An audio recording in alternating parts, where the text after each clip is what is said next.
서로 축복하십니다. 오늘도 은혜 받고 행복하세요.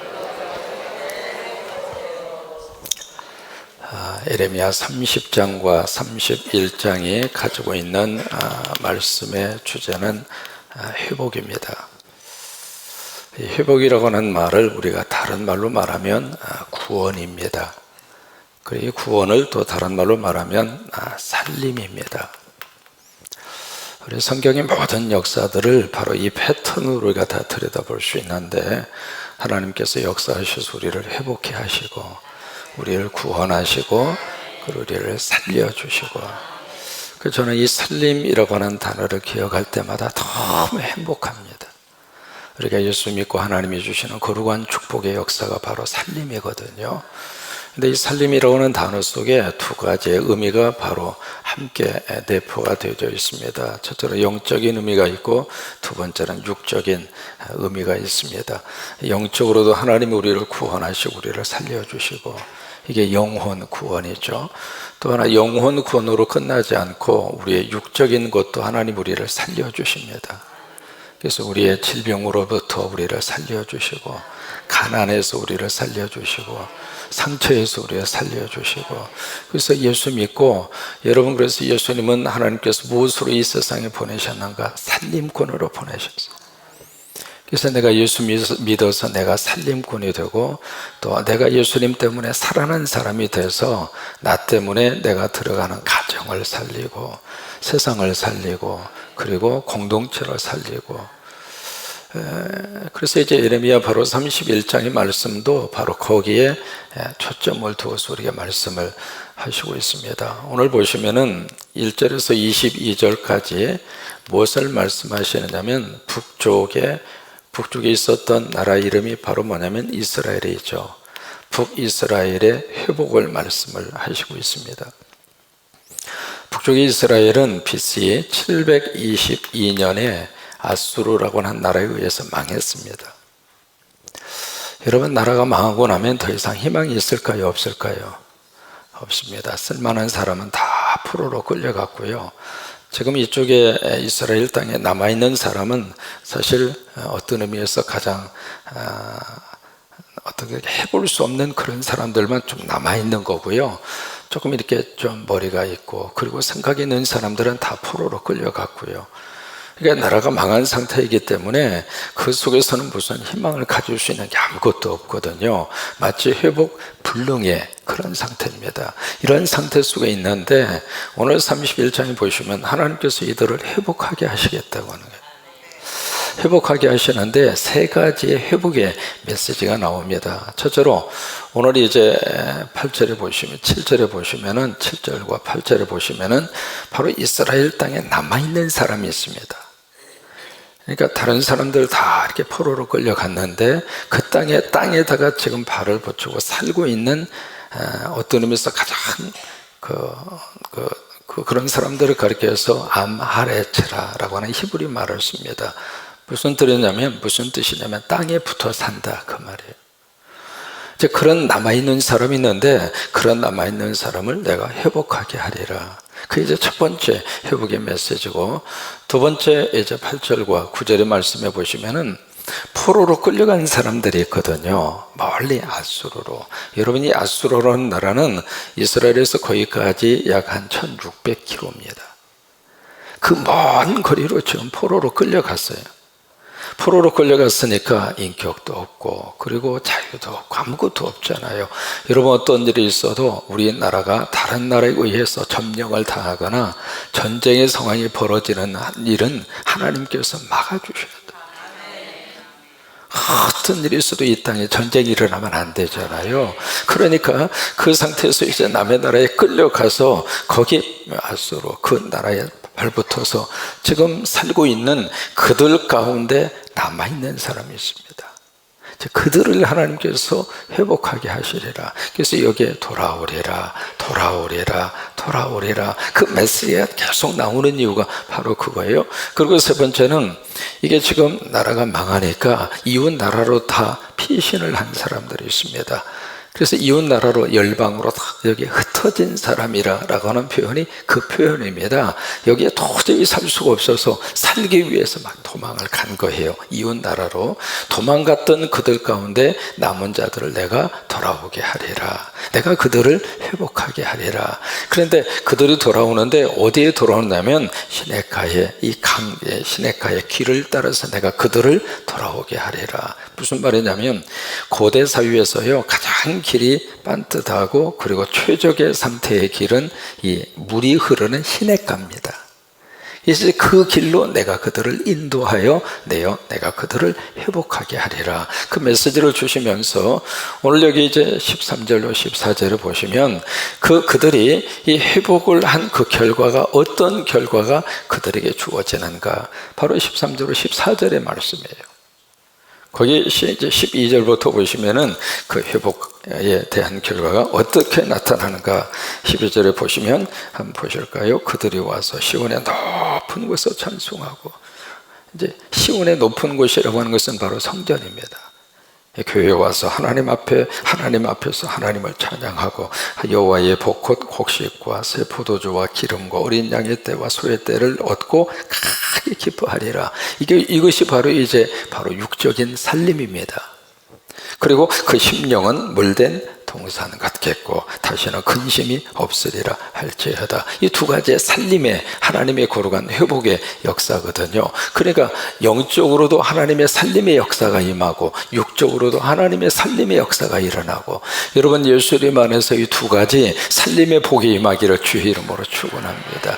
내 영혼도 하나님의 은혜를 받아서 편안하고, 사람이 속이 편해야 하루하루를 행복하게 살 수 있잖아요. 근데 이 마음속은 내 마음 나도 어떻게 할 수가 없어요. 성령님이 오셔서 내 마음을 꼭 붙들어 주셔야 돼요.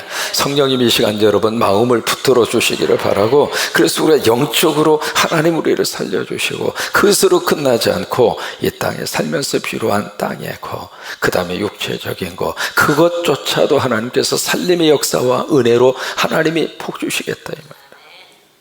여러분 남한과 북한이 헤어져 산 지가 지금 50년이 넘었잖아요. 그동안에 어떤 결과와 어떤 차이가 왔는가, 북한과 남한의 경제적인 비교 우리가 잘 알고 있잖아요. 여러분 북한과 남한의 경제적인 차이가 어느 정도 될 것 같다고 생각하세요? 50배입니다. 50배. 뭐냐면 북한에는 교회가 없잖아요. 거기는 하나님을 인정하지 않죠. 예배를 드리지 않죠. 보세요. 하나님이 없는 땅과 하나님이 있는 땅의 차이가 이렇게 큰 거예요. 그러니까 지금도 예수 그리스도가 들어가는 장소마다 하나님이 살림의 복을 주세요. 그러면서 여기 13절에 12절에 있는 말씀대로 그 심령은 물된 동산과 같게 했고, 그 영혼은 물이 계속 이렇게 공급되어지는 동산. 물 걱정할 필요 없잖아요. 여러분 모든 식물은 물이 있으면 살아나요. 제가 살던 동네에서 1시간 정도 가면 거기에 팜스프링이라고 하는 아주 큰 그 세계적인 휴양 도시 가운데 하나가 있습니다. 거기는 이제 사막입니다. 낮에 평균 기온이 40도, 50도까지 올라가는 이제 그런 장소인데, 어느 해에 거기에 한 3, 4개월 정도 비가 엄청나게 쏟아졌어요. 엄청나게 쏟아졌는데 그 사막에 여러분 거기에 무슨 꽃이 피고 거기에 무슨 풀이 나고 상상할 수 없잖아요. 그런데 그 해 3, 4개월 정도 비가 쏟아진 다음에 그 지역, 그 엄청나게 넓은 그 사막지대가 세상에 그렇게 아름다운 꽃동산으로 바뀌어져요. 사막이라 할지라도 물이 공급이 되면 거기가 꽃동산으로 변하는 거예요. 그러니까 물된 동산과 같아. 이것이 그들에게 주시는 하나님의 놀라운 회복의 메시지거든요. 그러면서 13절에 같이 한번 고백하십니다. 13절, 그때에 처녀는 춤추고 즐거워하겠고 청년과 노인은 함께 즐거워하리니 내가 그들의 슬픔을 돌려서 즐겁게 하며 그들을 위로하며 그들의 근심으로부터 기쁨을 얻게 할 것이라. 여기 보시면 춤추고 즐거워하고 그리고 즐겁게 하고 그 다음에 위로를 받고 그리고 근심에서부터 기쁨을 얻게 할 것이라. 그러면 이것이 수동태로 되어져 있거든요. 그들 스스로가 이것을 얻는 것이 아니라 누군가가 그들에게 주시는 거예요. 누가 주시는가? 하나님이 주시는 거죠. 여러분, 하나님 안에 있으면 어떤 일이 있어도 우리는 회복의 은혜를 받을 수 있습니다. 그러면서 14절의 말씀에 같이 한번 고백합니다. 내가 기름으로 제사장들의 마음을 흡족하게 하며, 이게 무슨 말이냐면, 제사장들이 그럼 기름이나 먹으란 이야기냐? 그 말이 아닙니다. 이 기름이라고 하는 것은 제사장들이 다 제사를 드리고 나서 하나님께서 그들에게 허용하는 제사장의 몫입니다. 기름은 제사장에게 드려라. 그래서 제사장이 그걸 가지고 생활할 수 있도록. 그러니까 기름으로 제사장들에게 흡족하게 한다. 그 이야기는 백성들이 하나님 앞에 와서 제사를 많이 드렸다, 그 말이에요. 많이 드리니까 기름이 많아진 거죠. 그러면서 하나님의 회복의 역사가 일어나게 되는데, 14절의 그 부분에 그렇게 말씀을 합니다. 여기 보시면은 내 복으로 내 백성을 만족하게 하리라. 하나님의 복으로 그들을 만족하게 하리라. 그래요. 지금 이 시간에도 하나님의 복을 받으면 우리가 만족할 수 있습니다. 목사의 간절한 소원이 있습니다. 뭐냐면 함께 사역하고 함께 우리 신앙생활하는 성도 한 분 한 분이 예수님 안에서 다 회복되는 거예요. 성령님이 오셔서 우리를 회복하게 하시고, 이 새벽에도 질병에 대한 문제 때문에 기도하는 분들이 눈에 지금 띄고 있습니다. 성령님이 여러분 가운데 충만히 임재하셔서 회복의 영이 임할 수 있게 되기를 바라고, 하나님이 도와주시기를 바라고, 하나님이 역사하시기를 바라고. 그래서 우리의 희망은 어디에 있느냐면 우리를 회복케 하시는 하나님께 있는 거예요. 그 하나님을 오늘 성경은 어떻게 우리에게 표시를 하고 있는가? 여기 아버지라고 표현하고 있습니다. 9절에 보시면, 9절에 그들이 울며 돌아오려니 나 인도함을 받고 간구할 때 내가 그들을 넘어지지 아니하고 물 있는 계곡에 고전 길로 가게 하리라. 그 다음에 나는 이스라엘의 누구예요? 크게, 나는 이스라엘의 누구예요? 그 아버지가 나의 아버지가 되십니다. 여러분 인정하시면 아멘. 그 아버지가 나의 아버지가 된다. 여러분, 어떤 일이 있어도 부모는 자식 포기하지 않습니다. 왜요? 부모이기 때문에. 어떤 일이 있어도 부모는 자식을 믿어주고 싶은 거예요. 왜? 그게 부모와 자식의 깊은 사랑의 관계입니다. 때로는 우리가 넘어지기도 하고, 때로는 부모의 마음을 속상하기도 하고. 왜요? 다 그러면서 우리가 다 자랐잖아요. 어떤 분이 이렇게 가만히 들어보면 자기는 어렸을 때부터 모범생으로 자란 것처럼 착각하고 이야기하시더라고. 아니에요. 우리들도 다 부모 속 썩였고, 그래도 그 부모님들 우리를 참아주셨고 기다려주셨고, 그래서 우리가 철이 들어서 가정을 이룩하고 또 자식을 낳고 이제 그러면서 우리가 살고 있잖아요. 우리들도 마찬가지입니다. 자식에 대해서 끝까지 믿어주고 끝까지 사랑해주고 끝까지 기다려주는 유일한 분이 누구냐면 부모입니다. 그럼 오늘 성경 말씀도, 그래서 내가 이스라엘의 아버지라. 구약에서 하나님을 아버지로 표현하는 경우들이 거의 없습니다. 물론 신약에서는 예수님이 하나님을 아버지로 계속 불렀습니다마는 구약에서는 하나님을 아버지라고 표현하는 경우가 별로 없습니다. 그들을 회복하게 하시면서 내가 그들의 아버지라. 여러분, 그 아버지가 우리의 아버지가 되시고, 우리는 혼자 살고 있지 않습니다. 그 아버지가 함께하고, 그 아버지가 우리를 도와주고, 그 아버지가 우리를 회복하게 하시고, 그 아버지가 우리를 기다려주고, 그 아버지가 우리를 다시 한번 하나님의 사람으로 살아갈 수 있도록 살림의 거룩한 역사와 축복으로 세워주셔요. 미시칸이라고 하는 곳에 성 요셉 보육원이 있었어요. 거기에 한 아이가 그 보육원에 들어왔습니다. 그런데 이 아이가 어렸을 때부터 부모님의 사랑을 받지 못해서 그러는데 그냥 성격이 얼마나 난폭한지. 그래서 보육원 생활을 하면서 도저히 어떻게 다른 친구들하고 함께 어울려서 지낼 수 없을 정도로. 그러다 결국 이 친구가 학교를 보냈거든요. 학교를 보냈는데 중학교를 조금 다니다가 중퇴를, 퇴학 처분을 당합니다. 그러니까 어디에서도 적응할 수 없을 정도로 이제 그런 아이가 돼버리고 만 거예요. 그때 그 성 요셉 보육원에 누가 있었느냐면 거기에 베나타라고 하는 수녀가 있었습니다. 이 수녀가, 그 아이가 어렸을 때부터 보육원에 자라면서 그 수녀님이 그 아이를 꼭 끌어안아줘요. 사람은 단 한 사람으로부터라도 사랑을 주고 있는 분이 있다면 그 아이에게는 희망이 있는 거예요.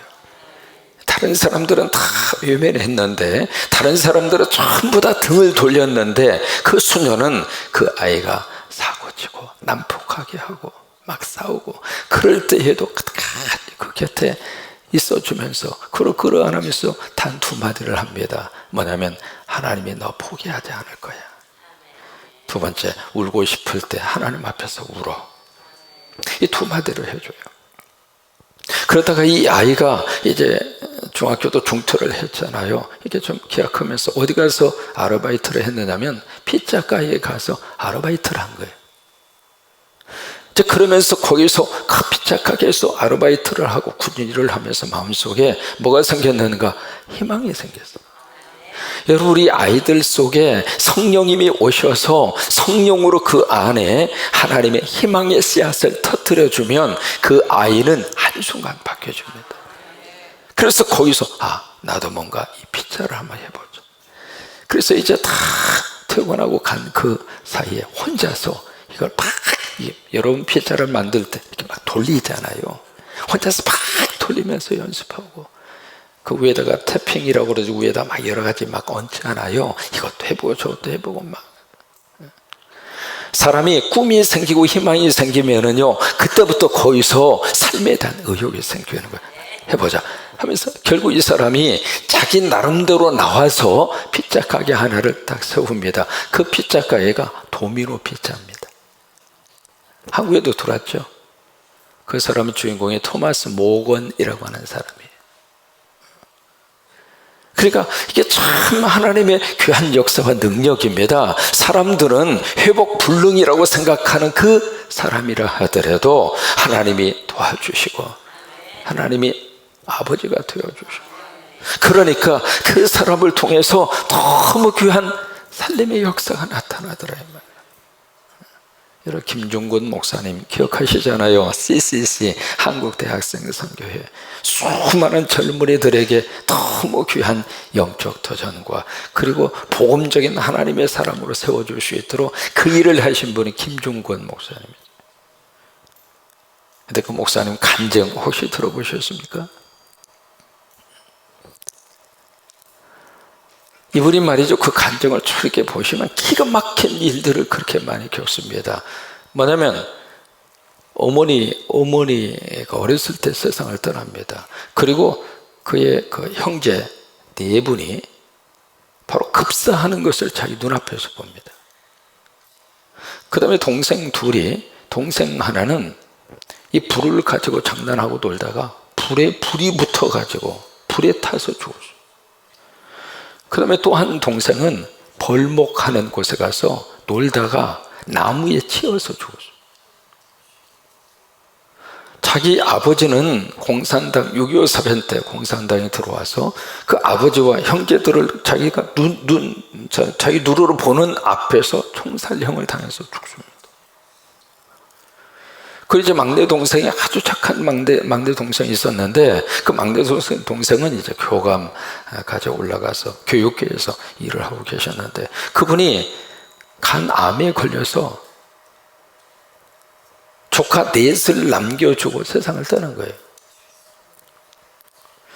그 다음에 그분의 따님이, 김종근 목사님의 따님이 위암에 걸려가지고 예수병원에서 입원했었습니다. 그래서 그 암으로 고생하다가 딸 둘을 아버지에게 맡기고 세상을 떠납니다. 이게 그분의 이제 간증을 이렇게 읽어보면, 야, 어떻게 이렇게 많은 시련이 이 삶의 이 자리에 이렇게까지 많이 밀려올까 싶을 정도로, 그래서 그분이 그런 이야기 합니다. 나는 한쪽으로는 웃고 있지만 한쪽으로는 날마다 울고 있다. 그런 속에서 사람이 어떻게 회복할 수가 있겠어요? 그 속에서 어떻게 힘을 내고 살아갈 수가 있겠어요? 근데 그 속에서도 성령님이 김종근 목사님을 회복하게 하신 거예요.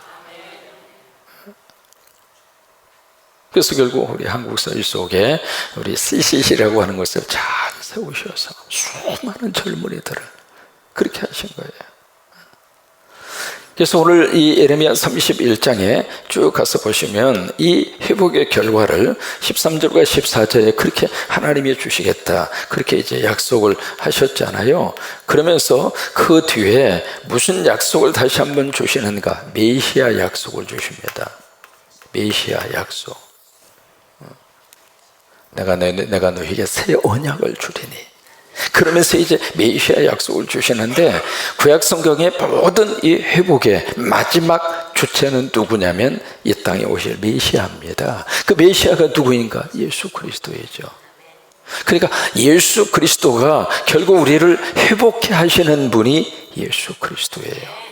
사람이 사람을 회복해 할 수 있는 것이 아니고, 환경이 우리를 회복해 하는 것이 아니라, 예수님이 오실 때, 다시 말해서 성령님이 내 안에 들어오실 때, 성령님이 내 안에 오셔서 나를 다시 세워주시고, 나를 다시 위로해 주시고, 나를 다시 하나님의 사람으로 멋지게 쓰임받을 수 있도록 그렇게 붙들어 주시는 분은 누구냐면 성령님이세요. 이 새벽에도 성령님이 여러분과 함께 하세요. 성령님이 여러분들을 도와주세요. 그리고 우리를 회복해 하세요.